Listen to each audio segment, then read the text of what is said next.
Okay, it has been a long time since the name of this project has even been said. To be perfectly honest, I have not been fair to Adventures with Bricks. He posted his episode like 2 months ago. I was busy and completely forgot about it. So, here is episode 2. After 2 months. Sorry. But I hope you like it.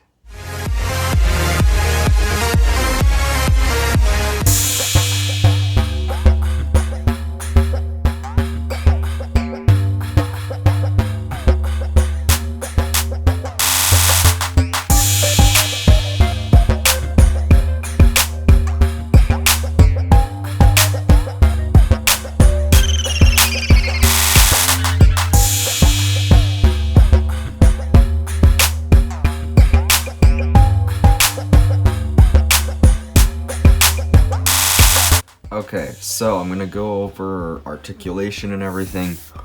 So, starting down below the ankles,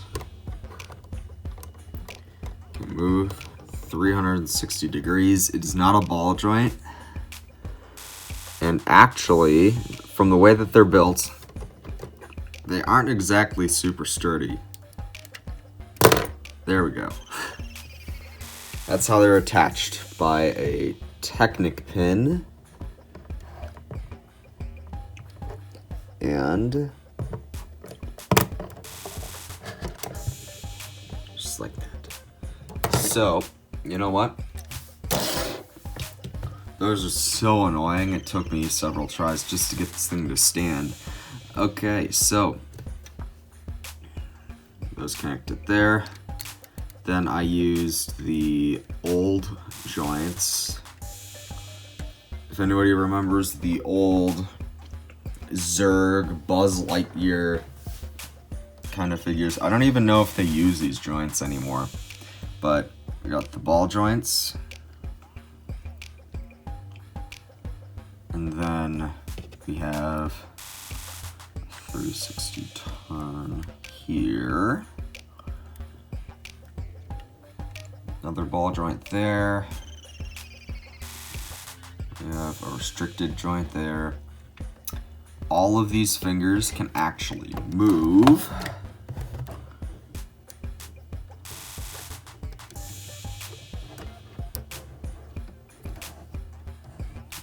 Thumb.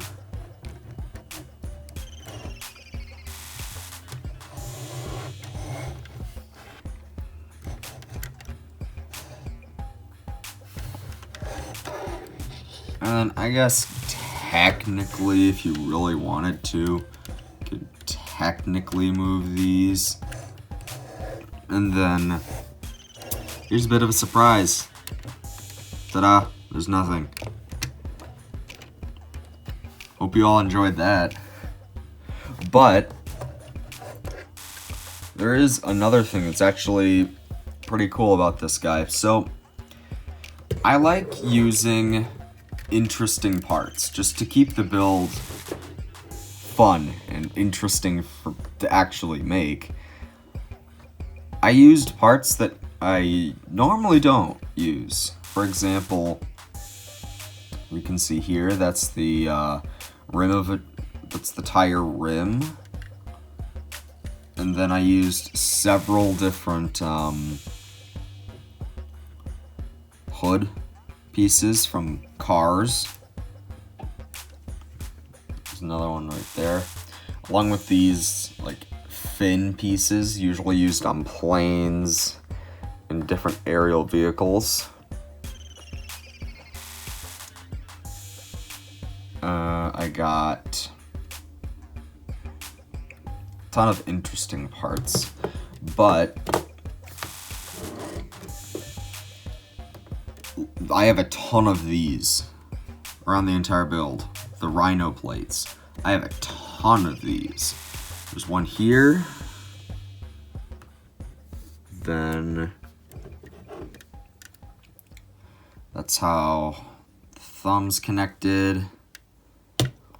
There's several in like the process of building this. I don't know where they all are. I do know that I went looking for several of these rhino blades. And then, something very interesting back here is that I actually made a cockpit. So, these can move. There's a lot of things that can move on this guy that, I mean, normally I wouldn't move them, but I can attach that later. But, boom. I have a cockpit. So, I can pick up Tony.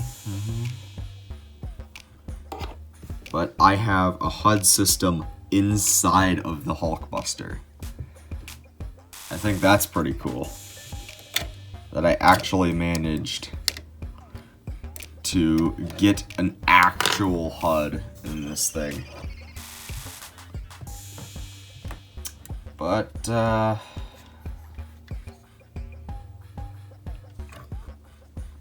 that's my explanation. And I hope you all enjoyed episode 2.